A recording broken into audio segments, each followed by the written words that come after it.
उत्तर प्रदेश एक ऐसा राज्य जहां पर भूमाफियाओं के नाम से लोग घबराते थे, कांपते थे। फिर उत्तर प्रदेश में योगी सरकार आई और योगी सरकार ने दावा किया कि हम ज़ीरो टॉलरेंस पे काम करेंगे। ज़ीरो टॉलरेंस मतलब कि भूमाफिया कांपने लगे। भूमाफिया चाहे वो ज़मीनों के माफिया हों या खनन के माफिया हों, शराब के कारोबारी हों या ट्रांसपोर्ट के कारोबारी हों, सब कांपने लगे। लेकिन ये बात धरातल पर कितनी सिद्ध हुई? उत्तर प्रदेश सरकार ने ये कहा कि हमने कार्रवाई की है, गैंगस्टर धारा के एक्ट में एनएसए लगाई है, बुलडोजर चलाया है, एनकाउंटर किया है, और इन सब के बाद अब भूमाफियाओं की स्थिति जो है वो बहुत खराब है। लेकिन धरातल पर इसे समझेंगे थोड़ा सा कि क्या ये सब कुछ सच में हो रहा है या फिर अब भूमाफियागिरी का एक सिस्टम, एक तरीका बदल चुका है। अब भूमाफियागिरी किसी दूसरे तरीके से हो रही है। पहले कुछ और लोग माफिया बना करते थे, अब कुछ और लोग हो सकता है कि माफिया बन गए हैं। समझने की ये कोशिश करेंगे कि माफियागिरी होती क्या है। हमने थोड़ी सी इस पर चर्चा की है आशु से, और मुझे लगा कि आज बात करनी चाहिए क्योंकि इस समय मुद्दा सिर्फ हम एक चल रहा है, वो है डबल डेकर बस का। इससे पहले हमने खनन पे भी बात की है, इससे पहले हमने सट्टे पे, जुए पे बात की है, इससे पहले शराब के कारोबारियों पर भी बात की है, और भी तमाम तरीके की जो माफियागिरी है वो शासन प्रशासन को लेकर, उन सब चीज़ों पर हमने बात की है। किस तरीके से अवैध निर्माण होते हैं, नगर निगम किस तरीके से काम करता है, किस तरीके से बड़े बड़े उद्योगपतियों को शरण दी जाती है। उसी कैटेगरी में एक ही पार्ट है, बहुत छोटा सा। आप ऐसे समझिए जैसे माफियागिरी का ये 100 में से 1% पार्ट है। आशु से मैं बात करूंगा और ये समझेंगे कि हमने अभी एक वीडियो बनाई थी, उसके बाद कई फ़ोन हमारे पास आए कि आशु ये डबल डेकर बस के साथ साथ क्या ये ट्रांसपोर्ट का कोई और भी ऐसा काम है जिसमें इस तरीके की सेटिंग होती है, या भी एक पूरा स्कैम काम करता है इसके पीछे? क्या है आशु मामला? ये जो है, अगर आप देखेंगे, सबसे पहले आरटीओ ऑफिस से जो काम होता है, जो गाड़ियां वगैरह चलती हैं, सबसे ज़्यादा अगर आप देखेंगे रोड में दिक्कतें आ रही हैं, वो आ रही हैं एक्सीडेंट।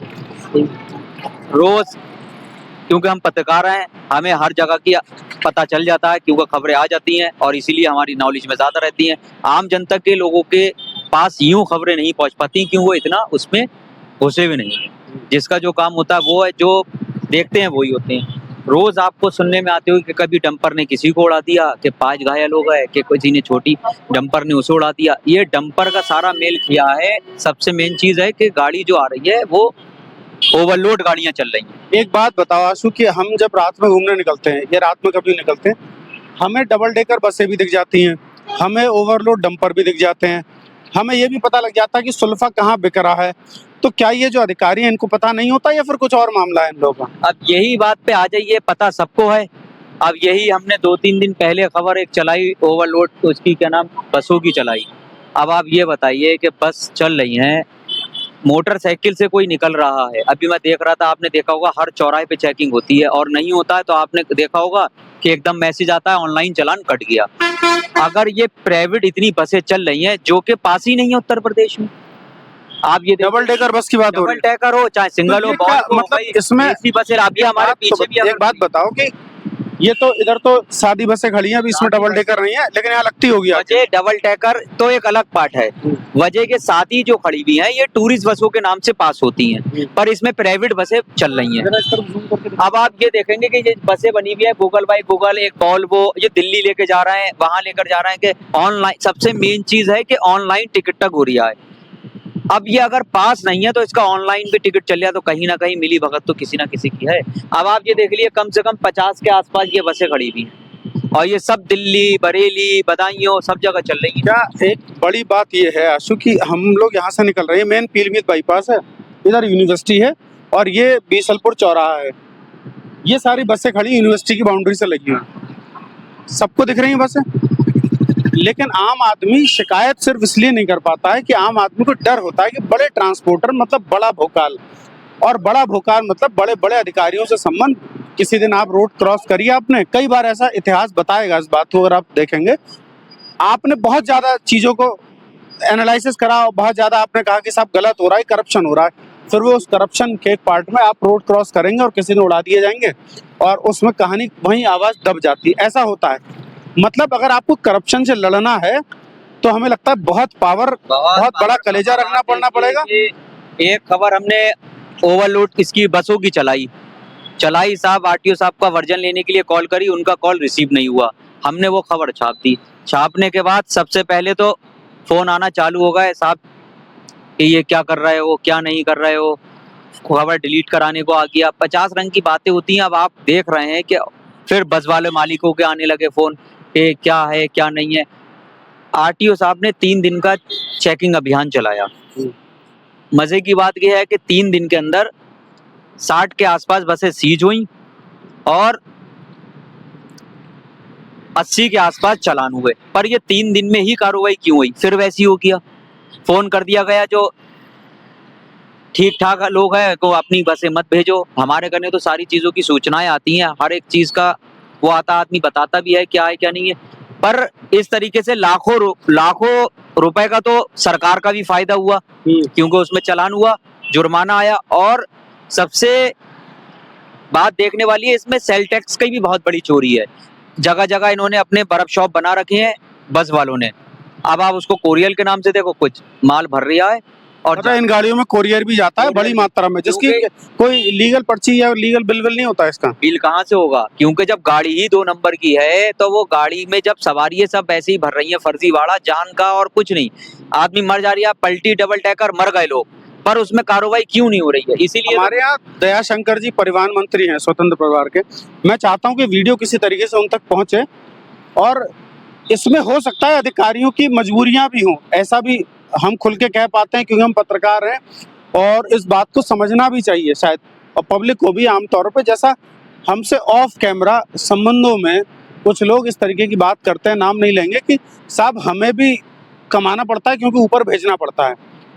तो ये करप्शन, या तो आप इस करप्शन को रोकिए, और आपके सामर्थ्य है नहीं रोक पाने की नीचे अधिकारियों को, तो फिर वो करप्शन का एक हिस्सा बन जाते हैं। जैसे मैं आज ये खबर चला रहा हूँ, और इस खबर के बाद मुझे इस खबर के बदले में किसी तरीके का प्रलोभन दिया जाए, और उस प्रलोभन में मैं आ जाऊं, पैसे का भी हो सकता है और भी सुख सुविधाओं का हो सकता है, और फिर उसके बाद हम इस खबर को ना चलाएं। तो हमने करप्शन दूर करने की बात नहीं करी, हम भी करप्शन का एक हिस्सा बन गए।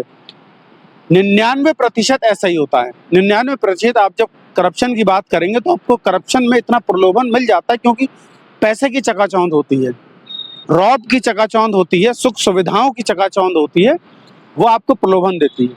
और उस प्रलोभन में, क्योंकि अंततः उद्देश्य एक है, घर चलाना, रोजी रोटी, सुख सुविधाएं, ये हम मानव जीवन का ये उद्देश्य है।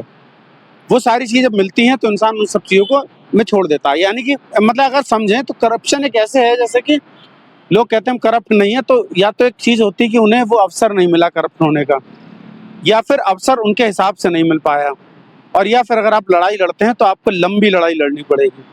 तो मैं वो करप्शन की बात करने यहाँ पे खड़ा हूँ। रात को हमने कोई वजह नहीं थी रात को खड़े होने की, सिर्फ ये थी कि हम खबरें चला रहे हैं, ये बात मुख्यमंत्री तक या फिर और जो मंत्री हैं स्वतंत्र प्रभार दयाशंकर जी जो परिवहन मंत्री, इन तक ये बात जा रही है, तो फिर असर क्यों नहीं हो रहा है, या तो बात नहीं पहुंच रही है। हमने ट्वीट करा, और सिर्फ जानने की एक वजह ये है कि अगर कोई कानून बना है, तो कानून बना किस लिए होता है? कानून बना होता है उसका अनुपालन करने। कानून बना है कि डबल डेकर बस ऐसे नहीं होंगी, तो फिर क्या वजह है इसकी? आशु, ये कहाँ पे रुकेंगी चीजें, जाके ये बताओ। रुकेंगे क्या? बरेली के अंदर 500 के आसपास तो बसें खाली बरेली में इंटर हो रही हैं, चल रही हैं। जब रोज 500 बसें डबल डेकर। अब आप ये देखिए कि जो है 80 बसें को चालान हुए, 60 बसें सीज हुई। अब सीज होने का मतलब समझ रहे हैं? तो वो सीज होके फिर वापस पहुंची है, अभी बंद है। दिन की खाना पूरी, वो जो भी अधिकारी का जुर्माना वगैरह जो भी होता है, कोई अच्छा सेल टैक्स में भी बसें गई, जब पकड़ी तो सेल टैक्स में भी गई। हमने जानने की कोशिश करी गई, आरटीओ के साथ साथ जो है सेल टैक्स में भी गई है ना है। बस ऊंची यूं बनाते हैं कि नीचे माल आ जाए, सवारी तो ऊपर बैठी रही, नीचे ज्यादा माल आ जाएगा तो उनका बॉडी अपने हिसाब से कस्टमाइज करी जाती है। वही चीजें जो है, गाड़ी रेता बजरी ओवरलोड क्या है, ये भी एक बड़ा क्राइम है। अब पहले डीएम साहब ने सख्त आदेश दिए और पुलिस भी इसमें लगी, तो एक ही बार में सैकड़ों लोगों के ऊपर गाड़ी पकड़ी गई बहेड़ी में, और उनके मालिकों के ऊपर भी मुकदमा लिखा। पर ये एक ही बार हुआ फिर खत्म हो गया। ऐसा क्यों? ऐसा यूं होता कहीं ना कहीं अब क्या किसी के ऊपर कुछ कहो, कहीं ना कहीं ऊपर और नीचे होता है, तो वैसा होता है। पर अच्छा, ये जब कानून के विपरीत गाड़ियां चल रही हैं, मैं समझने की कोशिश कर रहा हूँ और थोड़ा सा गहराई में ले जाने की। कानून के विपरीत चल रही हैं गाड़ियां, नियमों के विपरीत गाड़ियां चल रही हैं, और आप टिकट खरीदते हैं उस गाड़ी का और आप टिकट में उसमें यात्रा करते हैं, तो आपकी जान की जिम्मेदारी किसकी है? रिस्क किसके पास है? आप आरटीओ से पास नहीं है, आपने टिकट खरीदा और आपने टिकट खरीद के यात्रा शुरू कर दी। अगर कल को कोई घटना हो जाती है, क्योंकि आरटीओ के नियमानुसार तो नहीं बनी है बसें, अब वो बस नहीं बनी है, अगर आपके साथ एक्सीडेंट हो गया, कोई अनहोनी हो गई, तो उसकी जिम्मेदारी फिर किसकी होगी? वो 10 बार बसें चलती हैं, रोडवेज पर जली, सबके सब मर गए, वजह यही है ना भाई। आशु, टिकट का मतलब होता है कि आरटीओ की इनडायरेक्ट जिम्मेदारी, आरटीओ ऑफिस की, मतलब उस विभाग की, परिवहन विभाग की इनडायरेक्ट जिम्मेदारी है। जब टिकट आपको दिया, उस पर टैक्स दिया आपने, तो टिकट खाली एक फर्जी, इन्होंने उस पे पैसे बने हुए हैं, उस पे ऐसे करके पर्ची काटी, खत्म। जनता को पता ही नहीं है कि क्या चीज आप बैठ रहे हैं उसमें, आप यात्रा करेंगे, ये नुकसान है। जब ये सरकार इसको पास नहीं कर रही है, पलट जाएंगे। पर 500 रुपए के लालच के चक्कर में दिल्ली में 500 रुपए में ये बच जाती है, ऑनलाइन भी टिकट बिक रहा है। पर अगर इसके साथ दुर्घटना, अगर कोई भी अनहोनी होती है, कोई दिक्कत होती है, पर परिवार में से एक आदमी चला गया, अगर मौत हो गई, और ऐसे 50 होती हैं, गाड़ी सीज हुई, सीज होने के बाद थोड़े दिन के बाद कोर्ट से छूट गई, फिर वैसे चल लिया है, पर उन पे कार्रवाई किस तरीके की नहीं होती है। जिस तरीके से खनन पर जो है आरटीओ साहब ने, जिस तरीके से खनन और पुलिस ने, आरटीओ ने जो कार्रवाई करी थी, हम ये चाहते हैं कि एक बार बस वालों पर भी, अधिकारियों पे, मालिकों पे यही होना चाहिए कार्रवाई, क्योंकि जब। अच्छा, ये जो बसें चल रही हैं, मैं अब दूसरी बात पे आता हूँ। बसें चल तो रही हैं, ये बात स्पष्ट हमने वीडियो में भी दिखाया, बसें चल रही हैं। आपने कहा अनुमानित तौर पे 500 बसें, हम कहते हैं अनुमानित तौर पे 200 बसें चल रही हैं शहर में। एक बस में 80 लोग यात्रा करते हैं, 1600 लोग करीब मेरे आइडिया से अंदाजे से यात्रा कर लेते होंगे एक दिन में। अब ये बसें अगर चल रही हैं, रोड पर आ रही हैं और हमें दिख रही हैं, तो परिवहन विभाग को क्यों नहीं दिख रही हैं? इसका मतलब क्या है? दिखी 3 दिन के लिए दिखी, बस फिर दिखना बंद हो गई। 3 दिन के लिए दिखी, अब फिर दिखना बंद हो गई। एक बार आपकी बात है, ये आप टोल पे दिखाएंगे इस बात तो हंसी भी लिखेगी और बसों को। आंसू लगता है कि ऐसा भी तो किया जा सकता है कि टोल से इन बसों को, अगर आप ईमानदार हैं और आप चाहते हैं कि सब चीज दायरे में रखे, तो फिर ऑनलाइन चलान डीएम साहब ने कहा था टोल से निकलेंगे। एक मिनट आंसू, हाँ, तो फिर टोल से जब आप निकलते हैं तो वहीं चेकिंग क्यों नहीं होती है? टोल पे ही आपकी इन गाड़ी में एंट्री क्यों होती है? ले सकते हैं ना, फोटो के जरिए आप, जब आप कैमरे के उसके फोटो ले लेंगे, जब उनकी ऑनलाइन वीडियो मिल जाएगी आपके, तो आप चालान करेंगे, सीज करेंगे, वो टोल पे पार ही नहीं करेंगी गाड़ियां। हम इस बार कोशिश ये करते हैं कि अपनी इस वीडियो को प्रयास करेंगे किसी तरीके से कि लखनऊ मुख्यमंत्री के पास तक पहुंचे या फिर परिवहन मंत्री के पास तक ये वीडियो पहुंचे। और अगर ऐसा मौका लगता है, जो हमारी लखनऊ टीम है उस टीम से बात करेंगे कि उनका वर्जन किसी तरीके से आ पाए। ये वीडियो जो हमारे पास है, इस वीडियो में हम फिलहाल अभी कोई ऐसा डबल डेकर बस की वीडियो नहीं लगा रहे हैं, लेकिन हाँ, टोल से कैसे पास होती है वीडियो हमारे पास है, और ये जानने की कोशिश करेंगे कि टोल से ये कैसे आती हैं। इस पूरे स्कैम का एक बार खुलासा होगा। कुछ ऐसे हिडन पार्ट के लोग भी हैं जिन्होंने ये बताया कि साहब इतना रुपए लिए जाता है, इतना दिया जाता है। हम उसकी चर्चा भी नहीं कर रहे हैं, वक्त आने पर करेंगे, चीज़ें पुख्ता हो जाएं, सबूत के तौर पर तैयार हो जाएं, उसके बाद बात करेंगे। कोशिश ये करेंगे कि परिवहन विभाग इस पर नज़र रखेगा, सोचेगा, समझेगा, जनहित में, जनता के हित में, जो कानून के दायरे में है, जो अनुशासन में है, वैसी कार्रवाई होगी। तब तक आप एक्सपोज टुडे देखते रहिए, और आपको लगता है कुछ इसमें आपको संज्ञान में आता है तो आप हमें कमेंट करके ज़रूर बताइए।